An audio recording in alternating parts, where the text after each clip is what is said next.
여러분, 말년운이 트일 관상에 관한 이야기 많이 들어보셨죠? 하지만 관상에서 사실 가장 중요한 부분은 바로 이것입니다. 이것만 잘 하셔도 누구나 운과 복이 가득한 말년을 보낼 수 있다는 거예요. 여러분 안녕하세요, 이정민입니다. 여러분, 운은 내가 만들어가는 것입니다. 사실 관상하면 대부분의 분들이 모양만 보고 형태만 보는 것이라고 생각을 하지만 실제로 가장 먼저 보는 것이 바로 그 사람의 얼굴의 빛입니다. 하여 어지간한 사학자도 사람의 관상을 보며 실수를 많이 하곤 하는 거예요. 네, 빛을 보는 것은 정말 어려운 것이니까 말입니다. 하지만 당사자의 입장에선 이것이 그리 어려운 것이 아니에요. 충분히 변화시키고 바꿀 수 있다는 것이죠. 자, 이것이 우리 상학에서 말하는 중년 이후에 부귀영화를 누릴 관상이며 또 그러한 관상으로 만드는 법입니다. 첫 번째로 윤기가 있는 피부입니다.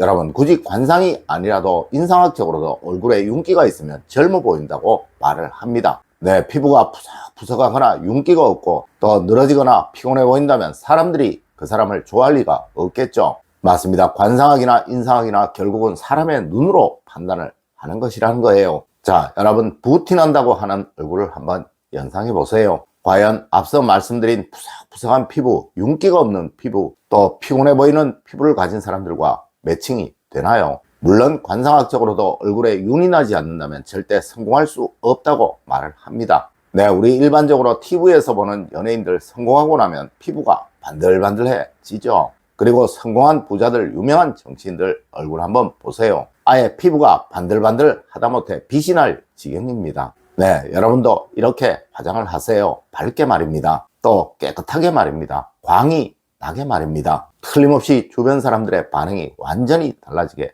될 것입니다. 여러분, 사람의 얼굴이나 생김새는 취향에 따라 분명 차이가 납니다. 누구는 현빈 씨를 보고 잘생겼다고 난리를 치고 또 누구는 잘생겼기는 하지만 그 정도는 아니라고 무덤덤하기도 하죠. 하지만 윤기 있는 피부는 모든 사람들이 다 좋아합니다. 그리고 심리학에서도 첫인상 효과라는 것이 있는데요. 이는 자신도 모르게 굳혀진 그 사람의 이미지로 인하여 그 사람의 행동까지를 판단하게 된다는 이론입니다. 네, 이 첫인상을 좋게 만드는 최고의 수단이 바로 윤기 있는 피부를 가지는 것이라는 거예요. 두 번째로 깨끗하고 밝고 화사한 얼굴입니다. 여러분, 고급스러워 보이는 분들을 한번 보세요. 네, 우리 간혹 연예인들을 한번 만나기라도 하면 이런 말 합니다. 과연 연예인스럽다라는 말입니다. 맞습니다. 항상 피부를 깨끗하게 하시려고 노력하세요. 이렇게 하기 위해서는 어떻게 해야 하는지 여러분들이 더 잘 아시죠? 전 사실 볼 줄만 알지 이런 부분에 관해서는 여러분들보다 더 모릅니다. 하지만 여러분, 한 가지는 분명합니다. 항상 우아하게 품위 있게 부드럽게 미소를 머금으라 하는 것이죠. 네, 심리학적으로도 웃음을 띤 얼굴이 일반적인 얼굴에 비해 호감도가 훨씬 뛰어나다고 말해지고 있고 또 이미 이런 논문이 수도 없이 발표가 되었습니다. 여러분, 항상 상대에게 미소를 주세요. 이것이 운을 얻는 최고의 수단입니다. 세 번째로 생기가 있는 얼굴입니다. 여러분, 이런 말씀 한 번씩 하시죠. 무슨 일 있어? 얼굴이 왜 이렇게 힘들어 보여? 무슨 좋은 일 있어? 얼굴에 생기가 도는데? 라는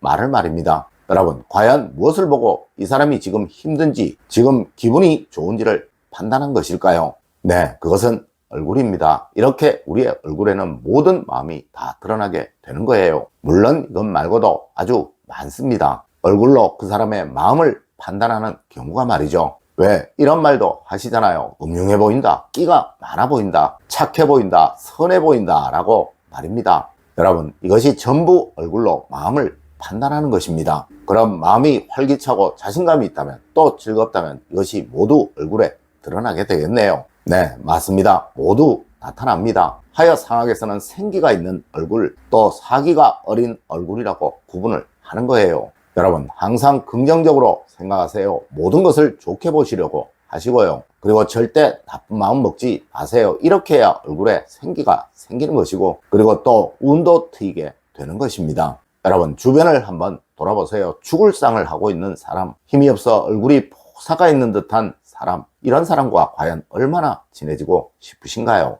이렇게 운은 마음에 의해 만들어지는 것이고 이 마음이 좋은 운을 생성하는 시기에는 제일 먼저 그것이 얼굴에 드러나게 되는 것입니다. 하여 상학에서도 운이 다해가는 사람, 운이 하강하는 사람, 그리고 죽음의 그림자가 드러나는 사람은 미관과 얼굴, 광대, 어둠이 생긴다고 하고, 운이 살아나는 사람, 이제 번영할 사람은 미관과 이마, 광대, 서기, 즉 빛이 생긴다고 하는 것입니다.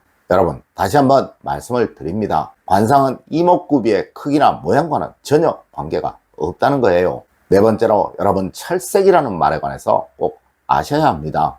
여러분, 이는 그 사람의 얼굴의 색을 보고 빛을 보고 그 사람의 건강과 향후의 운을 판단하는 수단입니다. 하지만 사실 이 철색을 억지로 인위적으로 만드는 것은 쉬운 일이 아니에요. 이는 그 사람의 마음 상태가 겉으로 드러나는 것이니까요. 여러분, 항상 밝은 마음을 가지시려고 하시고 매사 좋게 보고 좋게 생각하는 마음을 가지세요. 아마 여러분들도 중환자실에 한 번씩은 다 가보셨을 것입니다. 네, 그곳에 계시는 분들은 누구를 막론하고 철색이 다 아주 좋지 못합니다. 이는 걱정과 근심으로 인해 그러한 거예요. 맞습니다. 걱정과 근심이 없는 생활, 즉 항상 잘 될 것이다, 나는 할 수 있어, 지금 이 어려움은 앞으로의 더 좋은 생활을 위한 하나의 과정이야 라는 긍정적인 생각이 이 찰색을 좋게 만드는 것입니다. 여러분, 절대 지난 일을 후회하고 고민하는 일 없도록 하세요. 앞으로 잘 살고 앞으로 더 행복하면 되는 거예요. 다섯 번째로, 체형을 항상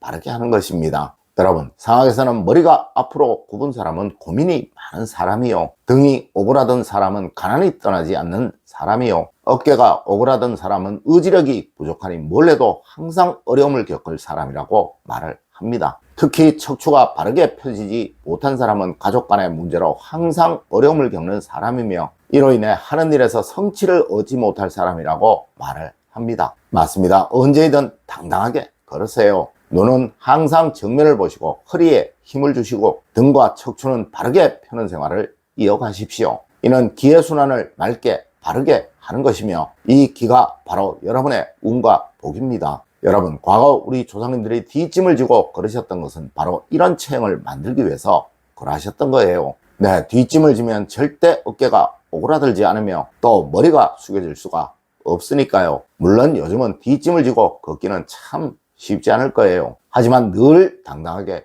꼿꼿하게 움직이시는 여러분이 되세요. 그래야 세상 모든 운과 복이 여러분에게 모여들게 됩니다. 여섯 번째로, 찡그리지 않고 얼굴을 바르게 펴는 것입니다. 여러분, 얼굴을 찡그리게 되면 주름이 생기게 됩니다. 네, 상학에서는 인위적으로 생기는 얼굴 주름은 모두 불행과 어려움에 대한 암시로 여기고 있다는 것이죠. 특히 세로주름의 경우 아주 좋지 못한 것으로 말해지고 있는데 이는 전부 찡그리고 인상을 쓰고 화를 내기에 생기는 것입니다. 하지만 얼굴주름 중에서도 가로로 생기는 주름은 대부분 좋게 이야기를 하는데 이는 대부분 나이와 연륜으로 인해 생기는 것이라 그러한 거예요. 여러분, 항상 얼굴을 바르게 펴시고 부드러운 표정을 만드시려 노력하세요. 맞습니다. 얼굴에 부드러움이 보이는 사람이 바로 오늘 말씀드린 것 중에서 가장 중요한 말년운이 트이는 사람이며 부귀영화를 누리는 사람인 거예요. 여러분, 풍수도 그렇지만 상황 역시도 핵심은 단 하나입니다. 청결함과 깨끗함, 그리고 모나지 않고 부드러움을